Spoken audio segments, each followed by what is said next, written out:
Hello friends, welcome to current with Kishan sir. તો જાન્યુઆરી મહિનાનું હવે આપણે કરંટ અફેર સ્ટાર્ટ કરવાનું છે, જે આપણે 4 ભાગની અંદર જોઈશું. તમને ખબર છે કે આપણે વીકલી કરંટ અફેર્સ ચલાવીએ છીએ. તો આજના લેક્ચરમાં આપણે 1 જાન્યુઆરીથી લઈને 7 જાન્યુઆરી સુધીનું કરંટ અફેર જોઈશું. એના પછી નેક્સ્ટ લેક્ચરમાં આપણે 8થી લઈને 15 જાન્યુઆરી, એના પછીના લેક્ચરની અંદર 16થી લઈને 22 જાન્યુઆરી અને એના પછીના લેક્ચરની અંદર આપણે 23થી લઈને 31 જાન્યુઆરીનું કરંટ અફેર જોઈશું. એના પછી બધા લેક્ચર કમ્બાઈન કરીને હું છેલ્લે સંપૂર્ણ જાન્યુઆરી 2024નું કરંટ અફેર્સ એનો પણ એક વિડીયો બનાવી દઈશ, જેથી કદાચ તમારે છેલ્લે 4 ભાગ ન જોવા હોય તો તમે એક ભાગ જોઈ લો સંપૂર્ણ જાન્યુઆરી કરંટ અફેર્સનો તો પણ ચાલે. બીજી વસ્તુ કે આ આપણી નવી યુટ્યુબ ચેનલ છે કરંટ વિથ કિશન સર, જેની અંદર કરંટ અફેર્સના લેક્ચર આવે છે, કરંટ ટોપિકના લેક્ચર આવે છે. તો આને સબસ્ક્રાઇબ ન કરી હોય તો ખાસ કરીને સબસ્ક્રાઇબ કરી લેજો. બીજી વસ્તુ કે આની પીડીએફ તમને ક્યાં મળશે, તો આપણી એપ્લિકેશનમાં જશો તો ત્યાં તમને લેફ્ટ હેન્ડ સાઈડ તમે નેવિગેશન બાર ખોલશો તો ફ્રી સ્ટડી મટીરિયલ કરીને તમને ફોલ્ડર જોવા મળશે. એના ઉપર તમે ક્લિક કરશો તો ત્યાં તમને monthly current affairs, current topic છે, પછી મેં પાસ્ટમાં જેટલા પણ લેક્ચર લીધા છે કરંટ અફેર્સના એ બધી પીડીએફ તમને ત્યાંથી મળી જશે. ત્યાંથી તમે ઇઝીલી ડાઉનલોડ કરી શકો છો. અને જે આ મંથલી કરંટ અફેર્સ લઉં છું તો એની હું પ્રિન્ટેબલ ફાઇલ પણ મૂકું છું. તો આ ટાઈપની ઇમેજવાળી પણ ફાઇલ, સાથે સાથે પ્રિન્ટેબલ પણ ફાઇલ. તો જો તમારે પ્રિન્ટ કઢાવવી હોય તો પણ તમે કઢાવી શકો છો. ઓકે, તો શરૂઆત કરીએ છીએ આપણે 1 જાન્યુઆરીથી લઈને 7 જાન્યુઆરી સુધીનું કરંટ અફેર્સ. એમાં સૌથી પહેલો ક્વેશ્ચન છે, પીએમ ઉજ્જવલા યોજનાના 10 કરોડમાં લાભાર્થીનું નામ શું છે? એટલે કે જે પીએમ ઉજ્જવલા યોજના ચાલુ હતી તો એનો જે લાભ મેળવતા જે વ્યક્તિઓ છે એમાં 10 કરોડમાં લાભાર્થીનું નામ શું છે? આ નામ એટલા માટે મહત્વનું છે કે પેલા નામ સમજી લો કે નામ શું છે, તો મીરા માજી છે. તો પીએમ નરેન્દ્રભાઈ મોદી ખુદ એમના ઘરે ગયા હતા, એ લાભાર્થીના ઘરે ગયા હતા, 10 કરોડમાં લાભાર્થીના ઘરે, એમના ઘરે જઈને ચા પણ પીધી હતી. તો નામ મહત્વપૂર્ણ છે, નામ છે મીરા માજી. પીએમ મોદી ખુદ મીરા માજીના ઘરે મળવા ગયા હતા. હવે જે ઉજ્જવલા યોજના છે એ ક્યારે શરૂ કરવામાં આવી હતી, તો 1 મે 2016ના રોજ શરૂ કરવામાં આવી હતી. એના પછી ઉજ્જવલા યોજના 2.0 એનું જે બીજું સંસ્કરણ છે એ 10 ઓગસ્ટ 2021ના રોજ શરૂ કરવામાં આવ્યો હતો. આ પીએમ ઉજ્જવલા યોજનાની અંદર શું લાભ મળે છે, તો જે એલપીજી ગેસના સિલિન્ડર છે એ મફત આપવામાં આવે છે. તો મીરા માજીનું નામ ખાસ યાદ રાખીશું. જે પીએમ ઉજ્જવલા યોજના છે એમના 10 કરોડમાં લાભાર્થી છે અને એટલા માટે મહત્વના છે કારણ કે એમના ઘરે ખુદ પ્રાઇમ મિનિસ્ટર ગયા હતા અને ત્યાં એમને ચા પણ પીધી હતી. તો નામ આપણે મહત્વપૂર્ણ છે, યાદ રાખીશું. નેક્સ્ટ વાત કરીએ, હાલમાં કોણે national transit pass system launch કર્યું? તો આન્સર આવશે ભૂપેન્દ્ર યાદવ. હવે તમને ખબર જ છે કે ભાઈ ભૂપેન્દ્ર યાદવ કોણ છે, તો આપણા પર્યાવરણ અને વન વિભાગ મંત્રી છે. આ પાસ સિસ્ટમનું કામ શું છે, તો આ પાસ સિસ્ટમથી કોઈ પણ વન વ્યક્તિ લાકડું કે વન ઉત્પાદનો લઈને કોઈ પણ રાજ્યમાં જઈ શકશે. હવે દરેક રાજ્યમાં જવા માટે એને અલગ પરમિટ લેવાની જરૂર નથી. હવે એક્ઝામ્પલ તરીકે વાત કરીએ કે ગુજરાતમાંથી કોઈ એવું વ્યક્તિ છે જે ગુજરાતમાંથી વન અથવા વનના કંઈ પણ ઉત્પાદનો લઈને બીજા રાજ્યની અંદર જાય છે. માની લો કે એને દિલ્હી જવાનું છે, તો એ સૌથી પહેલા ગુજરાતમાંથી નીકળશે, પછી રાજસ્થાન આવશે, પછી હરિયાણા આવશે અને પછી દિલ્હી આવશે. હવે દરેક રાજ્યની અંદર શું કરવું પડે છે, એને પરમિટ લઈને જવું પડે છે. તો રાજસ્થાન રાજ્યનું અલગ પરમિટ કઢાવવું પડે, પછી અહીંયા હરિયાણાનું અલગ પરમિટ કરાવવું પડે, ગુજરાતનું અલગ પરમિટ કરાવવું પડે, પછી દિલ્હીમાં એન્ટર થાય તો એનું પણ અલગ પરમિટ હોય. પરંતુ હવે રિસેન્ટલી ભૂપેન્દ્રભાઈ યાદવ દ્વારા રિસેન્ટલી એક સિસ્ટમ કાઢવામાં આવી, નેશનલ ટ્રાન્ઝિટ પાસ સિસ્ટમ. એને એક જ પાસ કઢાવવાનો, જે વ્યક્તિ કોઈ પણ વન કે વનને લગતી, આ માત્ર ને માત્ર વન ઉત્પાદનો માટે છે, બધી વસ્તુ માટે નથી, માત્ર ને માત્ર વન એટલે કે એની અંદર જે લાકડું આવતું હોય અથવા વનને લઈને કંઈ પણ ઉત્પાદન હોય તો એના હેરાફેરી માટેના જ આ પાસની વાત થાય છે. તો એ પાસ એક વખત કઢાવી લે તો એને પછી બધા રાજ્યની અલગ અલગ પરમિટ લેવાની જરૂર નથી. એ પાસ દ્વારા એ ડાયરેક્ટ એક રાજ્યમાંથી બીજા રાજ્યમાં આસાનીથી જઈ શકે છે. મતલબ કે જે અલગ અલગ પાસ કઢાવવા પડતા હતા, પરમિટ લેવી પડતી હતી, એ હવે અલગ અલગ પરમિટ લેવાની નહીં થાય. એક જ પરમિટ, નેશનલ ટ્રાન્ઝિટ પાસ સિસ્ટમથી એક જ પરમિટ લેશે તો એ દરેક રાજ્યની અંદર આસાનીથી જઈ શકશે. નેક્સ્ટ આવે છે, ઈસરો પોતાની ઇન્ટેલિજન્સ કેપેબિલિટીને વધારવા આવનારા 5 વર્ષમાં કેટલા સેટેલાઇટ લોન્ચ કરશે? તો આન્સર આવશે 50 સેટેલાઇટ લોન્ચ કરશે. આ 50 સેટેલાઇટમાં વધુમાં વધુ જે સેટેલાઇટ છે એ મિલિટરીના ઉપગ્રહ હશે. ઈસરોના ચેરમેન કોણ છે? બધાને ખબર જ છે, એસ સોમનાથ છે. ઈસરોની સ્થાપના 1969 માં થઈ હતી અને ઈસરોનું હેડક્વાર્ટર ક્યાં આવેલું છે? બેંગલુરુની અંદર આવેલું છે. તો જસ્ટ આપણે યાદ રાખીશું કે ઈસરો પોતાની ઇન્ટેલિજન્સ કેપેબિલિટીને વધારવા માટે આવનારા 5 વર્ષમાં 50 ઉપગ્રહ લોન્ચ કરશે, જેમાંથી મેક્સિમમ ઉપગ્રહ છે એ મિલિટરી સંબંધિત હશે. જ્યારે એ ઉપગ્રહ લોન્ચ કરશે તો આપણે ઇન્ડિવિજ્યુઅલી દરેક ઉપગ્રહની ડિટેલ્સમાં આપણે વાત કરીશું. નેક્સ્ટ વાત કરીએ, હાલમાં કોણે FEAST સોફ્ટવેર લોન્ચ કર્યું? તો આન્સર આવશે ઈસરો. તો ફેસ્ટ સોફ્ટવેર કોને લોન્ચ કર્યું છે? તો ઈસરો દ્વારા લોન્ચ કરવામાં આવ્યું છે. હવે ફેસ્ટનું ફૂલ ફોર્મ પણ છે finite element analysis of structure. આ વિક્રમ સારાભાઈ સ્પેસ સેન્ટર દ્વારા તૈયાર કરવામાં આવ્યું છે, જે ઈસરોના અંડર કામ કરે છે. ઉદ્દેશ્ય એ છે કે આ જે સોફ્ટવેર છે આ સોફ્ટવેરની મદદથી રોકેટ અને સેટેલાઇટનું ડિજિટલ પરીક્ષણ કરી શકાય. હવે જુઓ, જ્યારે પણ કોઈ પણ રોકેટ અથવા તો કોઈ પણ સેટેલાઇટ છે તો એનું મોડલ છે એ સોફ્ટવેરની અંદર તૈયાર કરવામાં આવે છે. હવે અત્યાર સુધી ભારતના જે ઈસરો છે એ વિદેશી સોફ્ટવેરનો યુઝ કરતો હતો આ રીતના 3D મોડેલ બનાવવા માટે અને એનું ડિજિટલ પરીક્ષણ કરવા માટે. હવે ભારતે પોતાનું સ્વદેશી સોફ્ટવેર બનાવ્યું છે. એવું નથી કે હવે આ સોફ્ટવેર યુઝ કરશે મતલબ કે આ નવીનતમ ટેકનોલોજી છે, ના. અત્યાર સુધી આપણે આ જ ટેકનોલોજીનો યુઝ કરતા હતા, પરંતુ એ ટેકનોલોજી વિદેશની હતી. તો વિદેશના સોફ્ટવેરનો યુઝ કરતા હતા આપણે ડિજિટલ પરીક્ષણ કરવા માટે, પરંતુ હવે ઈસરોએ પોતાનું ડિજિટલ પરીક્ષણ, જે રોકેટ છે, સેટેલાઇટ છે, મતલબ કે જો આપણે પહેલા એક વખત ડિજિટલ પરીક્ષણ થઈ જાય તો એમાં કંઈક ખામી હોય તો આપણને ખબર પડે. હવે એક વખત આપણે ફિઝિકલ મોડેલ તૈયાર કર્યું અને પછી આપણને ખામી ખબર પડે તો પછી ખર્ચો વધારે થાય. તો બેટર છે કે આપણે ડિજિટલ એક વખત પરીક્ષણ કરી લેવું સારું. તો ઈસરોએ પોતાનું સ્વદેશી ફેસ્ટ સોફ્ટવેર FEAST લોન્ચ કર્યું છે. હવે આ સોફ્ટવેરની મદદથી ઈસરો છે એ ડિજિટલ પરીક્ષણ કરી શકશે સોફ્ટવેરની મદદથી. ક્લિયર? કોઈ પણ રોકેટ હોય, સેટેલાઇટ હોય, કોઈ પણ રોકેટ એન્જિન બનાવી હોય તો એ અહીંયાથી પરીક્ષણ આ સોફ્ટવેરની મદદથી થઈ શકશે. નેક્સ્ટ વાત કરીએ, હાલમાં કોણે ફાયર સર્વિસીસ, સિવિલ ડિફેન્સ અને હોમગાર્ડ્સના ડાયરેક્ટર જનરલના રૂપમાં નિયુક્ત કરવામાં આવ્યા છે? તો વિવેક શ્રીવાસ્તવને નિયુક્ત કરવામાં આવે છે. જસ્ટ રિપીટ કરું છું, વિક્રમ શ્રીવાસ્તવ, જેમને recently fire services, civil defence and હોમગાર્ડના ડાયરેક્ટર જનરલના રૂપમાં નિયુક્ત કરવામાં આવ્યા છે. નેક્સ્ટ આગળ વાત કરીએ, જાન્યુઆરી 2024માં ભારત અને કયા દેશની વચ્ચે ડેઝર્ટ સાયક્લોન 2024 યુદ્ધ અભ્યાસનું આયોજન કરવામાં આવ્યું? તો આન્સર આવશે UAE. તો રિસેન્ટલી UAE અને ભારત વચ્ચે ડેઝર્ટ સાયક્લોન 2024 યુદ્ધ અભ્યાસનું આયોજન થયું. સમયની વાત કરીએ તો 2 થી લઈને 15 જાન્યુઆરી 2024 દરમિયાન આનું આયોજન થયું. ક્યાં થયું? તો રાજસ્થાનમાં જે થારનું રણ આવેલું છે ત્યાં થયું. પરંતુ યાદ રાખજો, સાયક્લોન 1 પૂછાય, સાયક્લોન 1. તો આ નામનું યુદ્ધ અભ્યાસ આપણે ઇજિપ્ત સાથે કર્યું છે અને 2023માં એનું પહેલું સંસ્કરણ હતું. 2023માં એનું ફર્સ્ટ સંસ્કરણ હતું. તો એ પણ એક્ઝામની અંદર પૂછાઈ જાય એવું છે. તો સાયક્લોન 1 નામનું યુદ્ધ અભ્યાસ પૂછાય તો ઇજિપ્ત સાથે આવશે, પરંતુ ડેઝર્ટ સાયક્લોન પૂછાય તો એ નામનું યુદ્ધ અભ્યાસ આપણે UAE સાથે કર્યું છે. આ 2024માં કર્યું છે. સાયક્લોન 1 એ આપણે 2023માં એનું પહેલું સંસ્કરણ આપણે કન્ડક્ટ કર્યું છે. જો સાયક્લોનની જગ્યાએ ચક્રવાત લખેલું હોય, ચક્રવાત 1, ઓકે, તો પણ સાચું જ છે. તો ચક્રવાત 1 કહો અથવા તો સાયક્લોન 1 કહો, બંનેનો મિનિંગ એક જ થાય છે, પરંતુ ગુજરાતીમાં ચક્રવાત કહેવાય, ઇંગ્લિશમાં સાયક્લોન કહેવાય. તો ગુજરાતી મિનિંગ પણ આપણે યાદ રાખીશું. નેક્સ્ટ વાત કરીએ, PM નરેન્દ્રભાઈ મોદી કઈ જગ્યાએ BAPS હિન્દુ મંદિરનું ઉદ્ઘાટન કરશે? તો આન્સર આવશે UAE. સૌથી પહેલા તો BAPS શું છે? તો BAPS નો મતલબ થાય બોચાસણ વાસી અક્ષર પુરુષોત્તમ સ્વામિનારાયણ સંસ્થા. ઓકે, સ્વામિનારાયણ સંસ્થાની અંદર, સ્વામિનારાયણ સંપ્રદાયની અંદર પણ 2 ફાટા છે. એમાંથી એક ફાટો છે BAPS, જેને BAPS કહેવામાં આવે છે. BAPS નો મતલબ થાય બોચાસણ વાસી અક્ષર પુરુષોત્તમ સ્વામિનારાયણ સંસ્થા.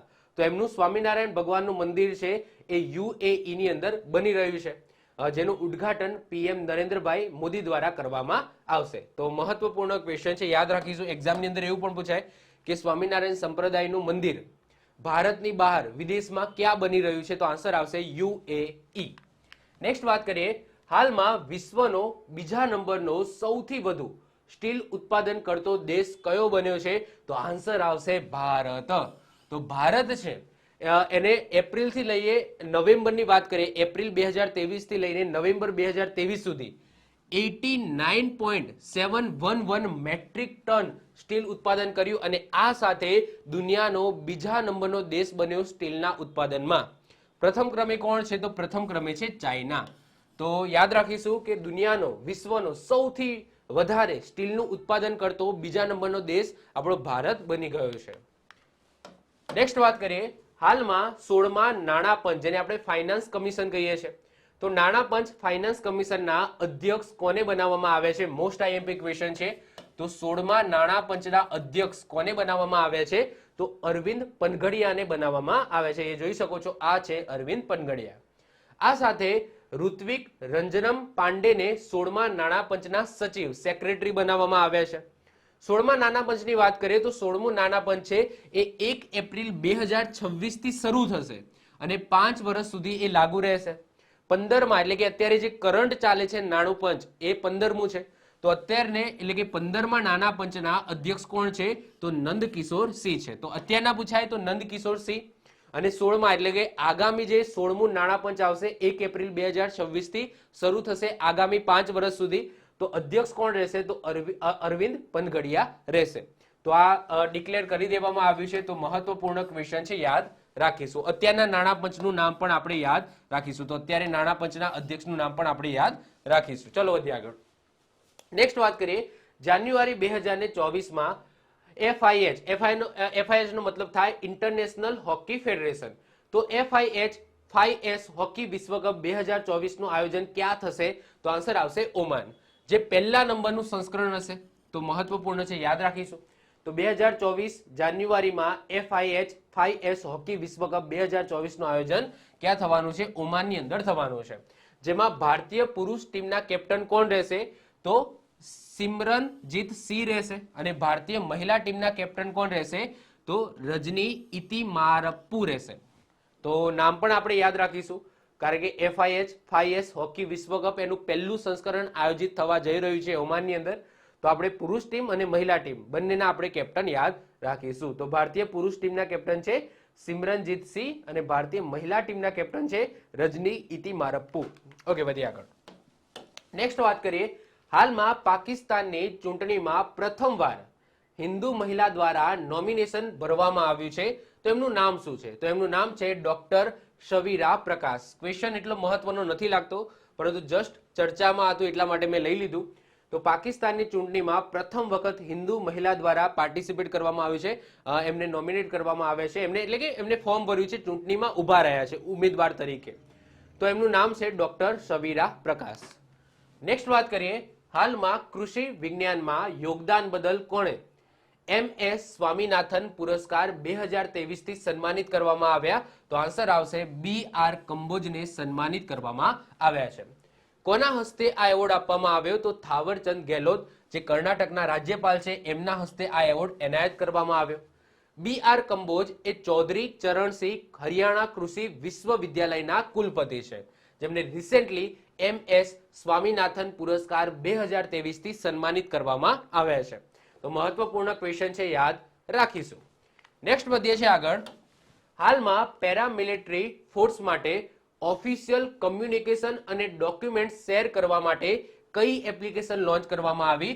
તો સેન્ડ્સ એપ લોન્ચ કરવામાં આવી. સંદેશ નથી હો, સેન્ડ્સ છે, SANDES, સેન્ડ્સ એપ લોન્ચ કરવામાં આવી છે. તમને ખબર જ છે કે ભાઈ મિલિટરીના કંઈ પણ સમજી લો ડોક્યુમેન્ટ્સ હોય અથવા તો કંઈ પણ XYZ કમ્યુનિકેશન હોય તો એ આપણે વોટ્સઅપમાં ના કરી શકીએ. ઓકે, વોટ્સએપ ભલે આમ જોવામાં સિક્યોર લાગે છે, પરંતુ એ છે તો વિદેશી. તો એના માટે આપણે ભારત સરકાર દ્વારા રિસેન્ટલી એક સેન્ડ્સ એપ લોન્ચ કરી છે, જે સ્પેશિયલી પેરામિલિટરી ફોર્સ માટે છે, જેની અંદર એમને લગતા કંઈ ડોક્યુમેન્ટ્સ હોય અથવા તો XYZ કંઈ પણ કમ્યુનિકેશન કરવું હોય તો આ એપ્લિકેશન દ્વારા થઈ શકશે.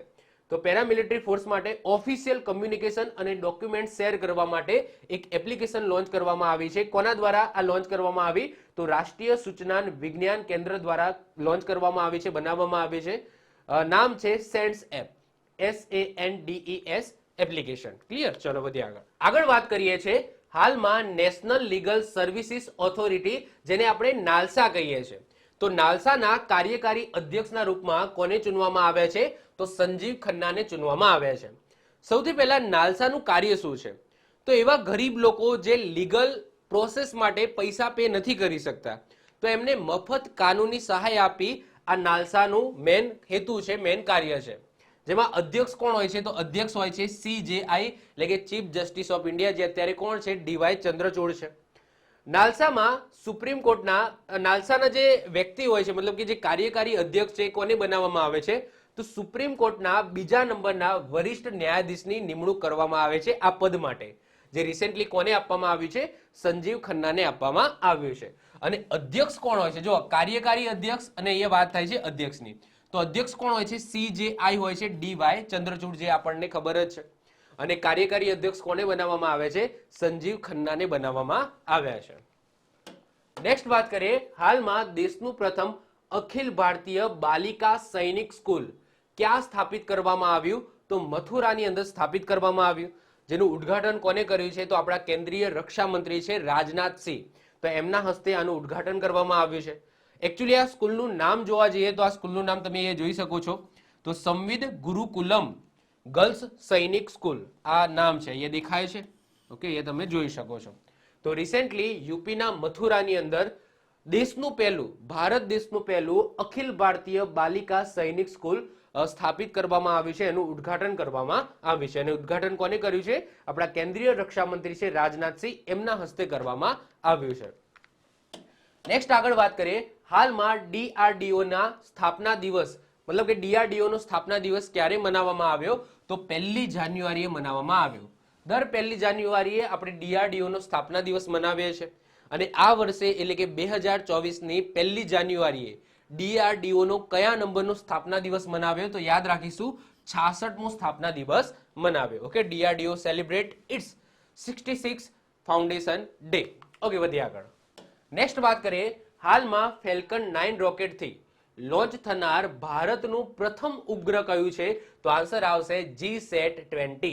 હવે સૌથી પહેલા ફેલ્કન 9, અહીંયા ફેલ્કન શબ્દ આવે એટલે સમજી લેવાનું કે આ રોકેટ કઈ કંપનીનું હોય? તો SpaceX કંપનીનું હોય. SpaceX તમને ખબર જ છે કોની છે? તો ઇલોન મસ્કની છે. તો ઇલોન મસ્ક તમને ખબર છે પ્રાઇવેટ કંપની ચલાવે છે, પોતાની અંતરિક્ષ કંપની ચલાવે છે SpaceX. તો એમના રોકેટ ફેલ્કન 9 રોકેટથી રિસેન્ટલી ભારતનું GSAT-20 ઉપગ્રહ છે એ લોન્ચ કરવામાં આવ્યો છે. તો મહત્વપૂર્ણ ક્વેશ્ચન છે, યાદ રાખીશું. ભારત સંચાર ઉપગ્રહ GSAT-20 ને લોન્ચ કરવા ઇલોન મસ્કની કંપની SpaceX ના રોકેટ ફેલ્કન 9 નો ઉપયોગ કરવામાં આવે છે. હવે GSAT-20 ઉપગ્રહના બીજા બે નામ છે, એક છે CMS-03 અને બીજું છે GSAT-N2. તો કોઈક જગ્યાએ બીજું નામ લખેલું હોય, કોઈકના જગ્યાએ બીજું નામ લખેલું હોય, તો કન્ફ્યુઝ ના થતા આ ત્રણે ત્રણ એક જ ઉપગ્રહ છે. GSAT-20 કહો, કાં તો CMS-03 કહો, કાં તો GSAT-N2 કહો. આ ત્રણે ત્રણ ઉપગ્રહ એક જ છે, જે SpaceX જે ઇલોન મસ્કની કંપની છે, પ્રાઇવેટ કંપની છે અંતરિક્ષની, તો એમનું રોકેટ છે ફેલ્કન 9, જે રોકેટ દ્વારા આ ઉપગ્રહ છે એ લોન્ચ કરવામાં આવશે. નેક્સ્ટ વાત કરીએ, હાલમાં પાવર ગ્રીડ કોર્પોરેશન ઓફ ઇન્ડિયાના નવા અધ્યક્ષ કોને બનાવવામાં આવ્યા છે? તો રવિ કુમાર ત્યાગીને બનાવવામાં આવ્યા છે. વાત કરીએ પાવર ગ્રીડ કોર્પોરેશન ઓફ ઇન્ડિયાની, તો સ્થાપના 1989 ની અંદર થઈ હતી, જેનું હેડક્વાર્ટર તમને હરિયાણાના ગુરુગ્રામની અંદર મળશે.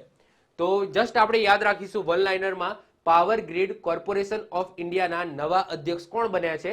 તો રવિ કુમાર ત્યાગી બન્યા છે.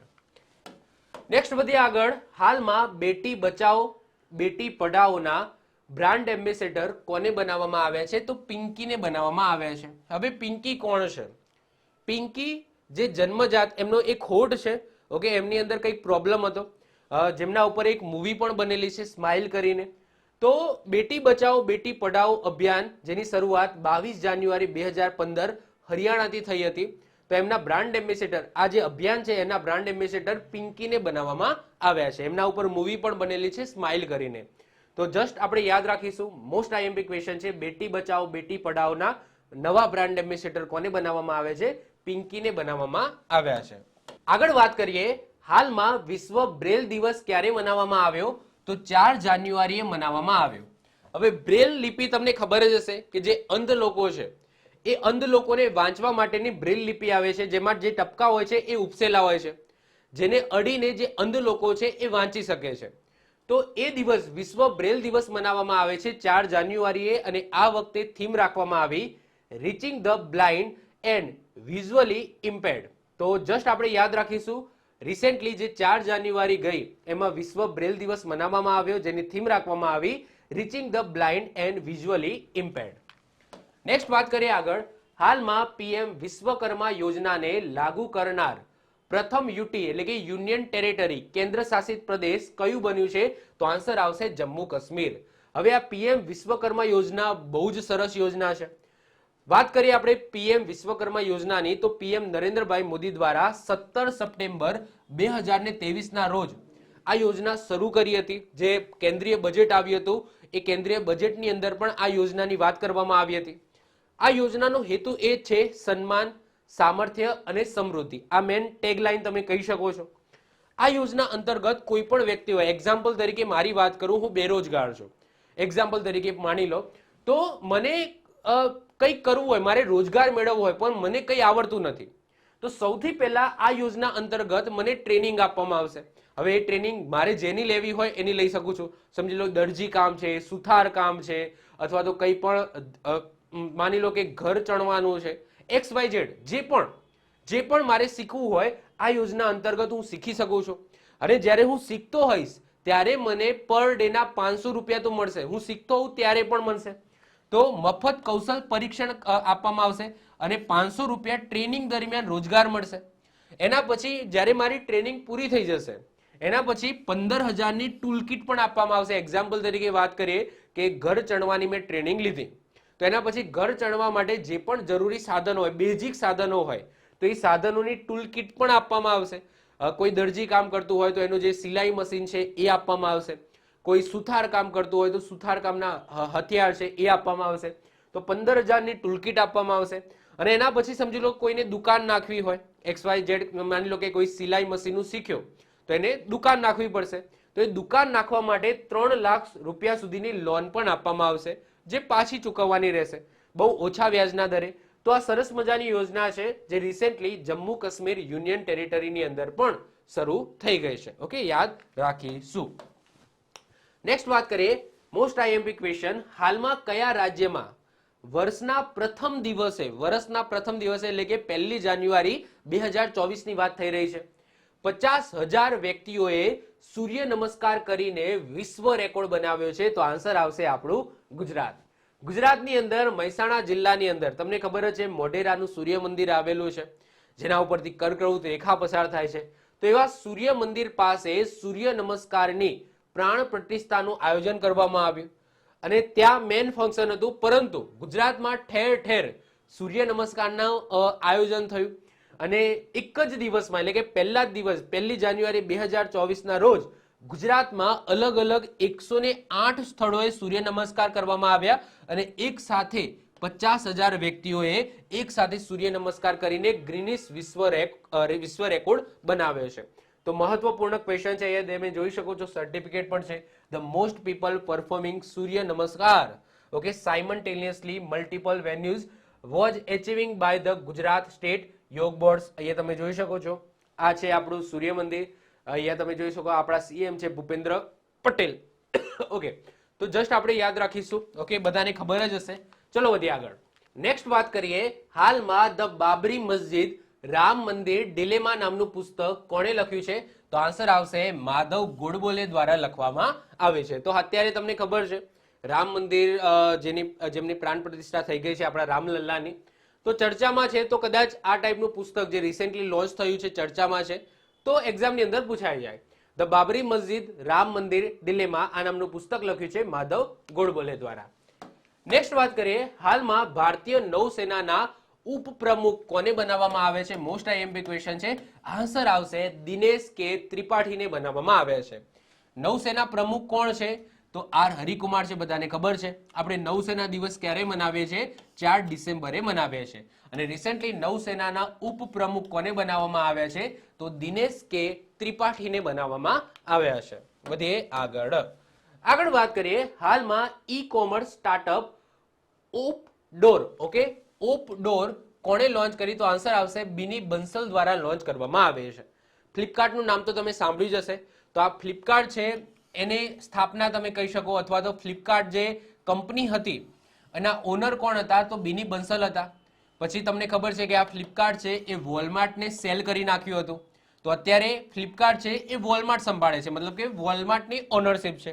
હવે જે ફ્લિપકાર્ટના સ્થાપક હતા બિની બંસલ, એમને ફરીથી એક નવી ઈ કોમર્સ સાઇટ શરૂ કરી જેનું નામ આપ્યું ઓપડોર.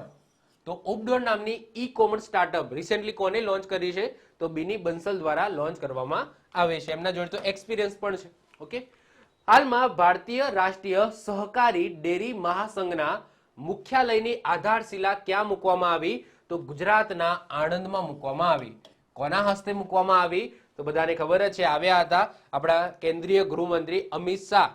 તો એમના હસ્તે આ આધારશિલા મૂકવામાં આવી છે. અને આ હેડક્વાર્ટર સંપૂર્ણ ગ્રીન એનર્જીથી ચાલશે, એટલે કે સોલર પેનલથી આ આખું જે સેન્ટર છે એ ચાલવાનું છે.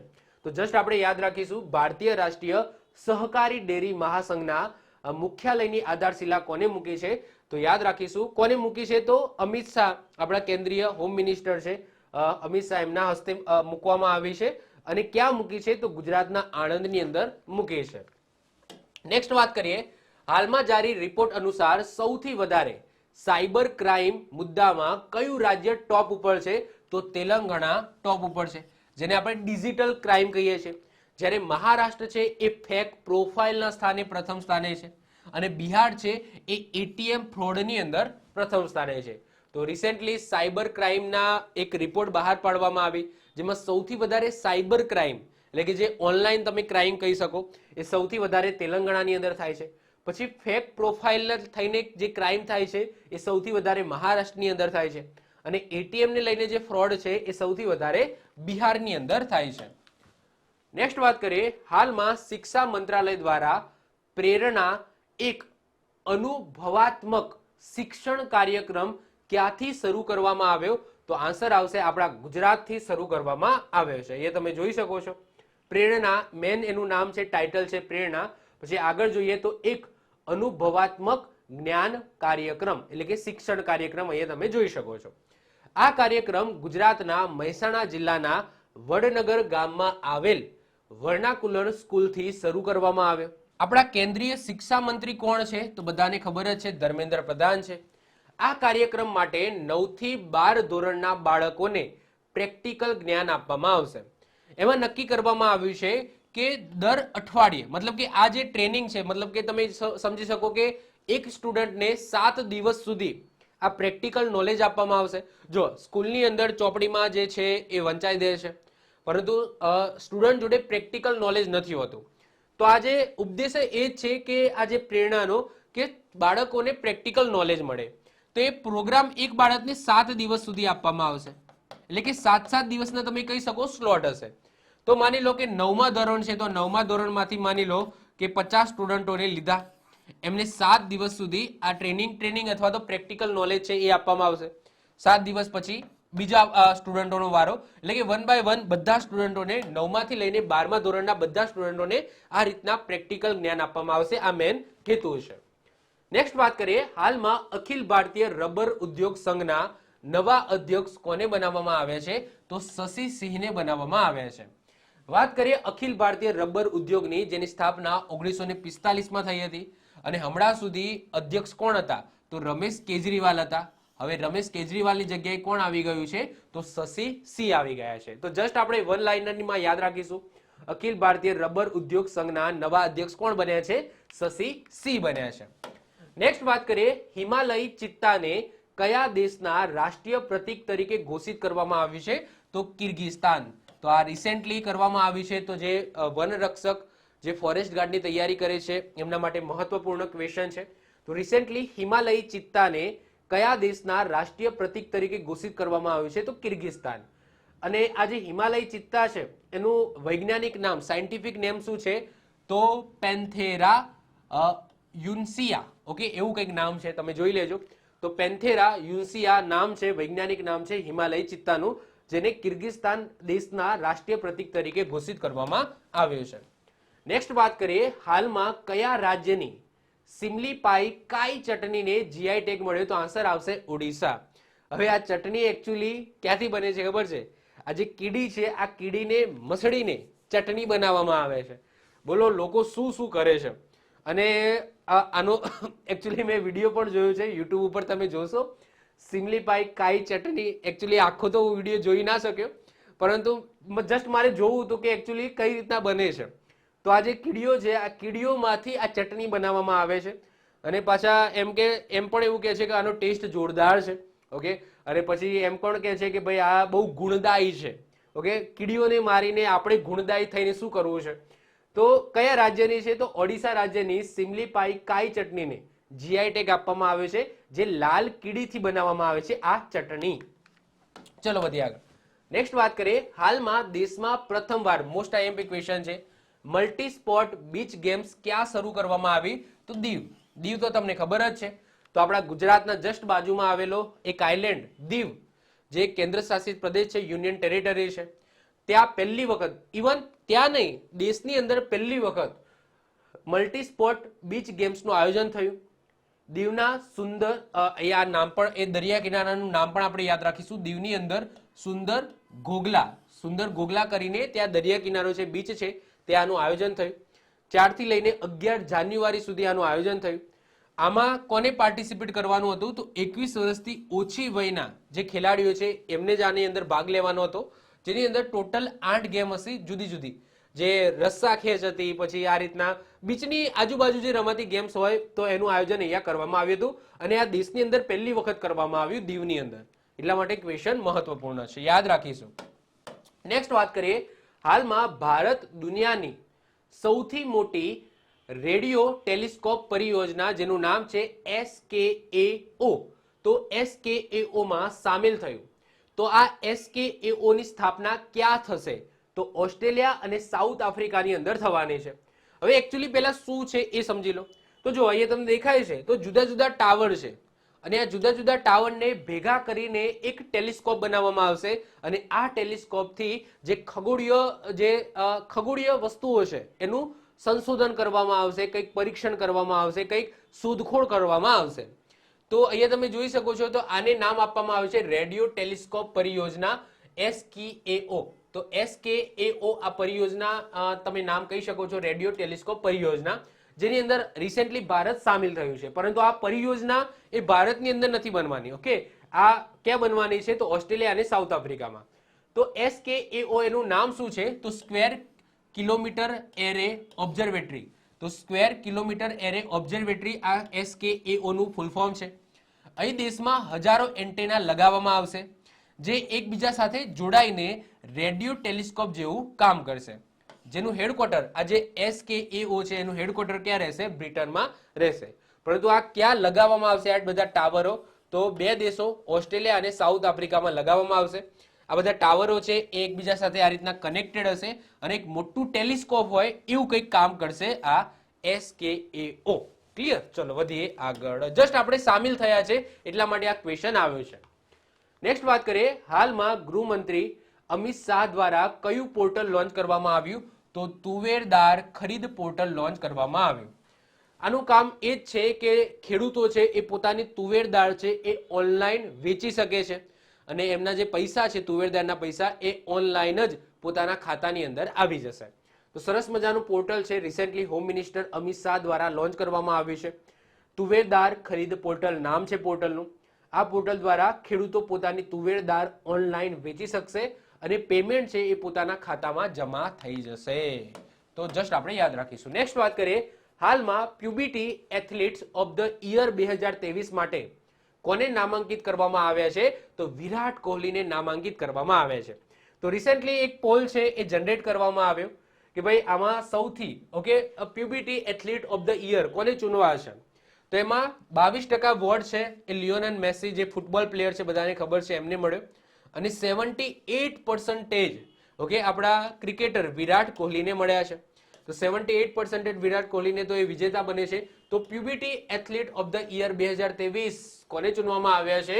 તો વિરાટ કોહલીને ચૂનવામાં આવ્યા છે, જેમાં વિરાટ કોહલીએ લિયોનેલ મેસીને પણ પાછળ છોડી દીધા. નેક્સ્ટ વાત કરીએ. હાલમાં કોણે રામ મંદિર રાષ્ટ્ર મંદિર એક સાજી વિરાસત નામની પુસ્તક લખી છે? તો આન્સર આવશે આરિફ મોહમ્મદ ખાન દ્વારા લખવામાં આવે છે. આરિફ મોહમ્મદ ખાન કોણ છે? તો કેરળના રાજ્યપાલ છે. તો કેરળના રાજ્યપાલ છે જેમને રિસેન્ટલી એક પુસ્તક લખી છે રામ મંદિર રાષ્ટ્ર મંદિર એક સાજી વિરાસત. ઓકે, જસ્ટ આપણે યાદ રાખીશું. વધીએ છે આગળ. નેક્સ્ટ વાત કરીએ, હાલમાં રાષ્ટ્રીય પક્ષી દિવસ નેશનલ બર્ડ ડે ક્યારે મનાવવામાં આવ્યો? તો 5 જાન્યુઆરીએ મનાવવામાં આવ્યો અને થીમ રાખવામાં આવી રાઇટ ટુ ફાઇટ. ફ્લાય નથી હો, રાઇટ ટુ ફાઇટ એટલે કે લડવાનો અધિકાર એવું થાય. તો રાઇટ ટુ ફાઇટ આવું થીમ રાખવામાં આવી છે 5 જાન્યુઆરી રાષ્ટ્રીય પક્ષી દિવસ પર. નેક્સ્ટ વધીએ આગળ. નેક્સ્ટ વાત કરીએ, હાલમાં ક્રિકેટના ઇતિહાસમાં સૌથી ઓછા સમયમાં પૂર્ણ થનાર ટેસ્ટ મેચ વિજેતા ટીમ કઈ બની છે? તો આન્સર આવશે ભારત. તો તમને ખબર જ છે કે રિસેન્ટલી ભારત અને સાઉથ આફ્રિકા વચ્ચે જે ટેસ્ટ મેચ રમાઈ, તો સૌથી ઓછા સમયમાં માત્ર 107 ઓવરમાં એ ટેસ્ટ મેચ પૂર્ણ થઈ ગઈ, જેની અંદર વિજેતા કોણ રહ્યું હતું? તો ભારત વિજેતા રહ્યું હતું. તો ક્વેશ્ચન મહત્વનો છે. તો ક્રિકેટના ઇતિહાસમાં સૌથી ઓછા સમયમાં પૂર્ણ થનાર આ ટેસ્ટ મેચ હતી, જેની અંદર વિજેતા બની છે ભારત. કેટલી ઓવર? માત્ર 107 ઓવરની અંદર એ ટેસ્ટ મેચ પૂર્ણ થઈ ગઈ હતી. નેક્સ્ટ વાત કરીએ, હાલમાં વિદેશ મંત્રાલયના અધિકારિક પ્રવક્તાના રૂપમાં કોને નિયુક્ત કરવામાં આવે છે? તો રણધીર જયસ્વાલને નિયુક્ત કરવામાં આવ્યા છે. ફરીથી રિપીટ કરું છું, હાલમાં વિદેશ મંત્રાલય, વિદેશ મંત્રી કોણ છે? તો સુબ્રમણ્યમ એસ જયશંકર સાહેબ છે, બધાને ખબર જ છે. તો વિદેશ મંત્રાલયના અધિકારિક પ્રવક્તાના રૂપમાં કોને નિયુક્ત કરવામાં આવે છે? રણધીર જયસ્વાલને નિયુક્ત કરવામાં આવ્યા છે. નેક્સ્ટ વાત કરીએ, હાલમાં કયા રાજ્યની કાદિયાલ સાડીને જીઆઈ ટેગ મળ્યો? તો આન્સર આવશે પશ્ચિમ બંગાળ.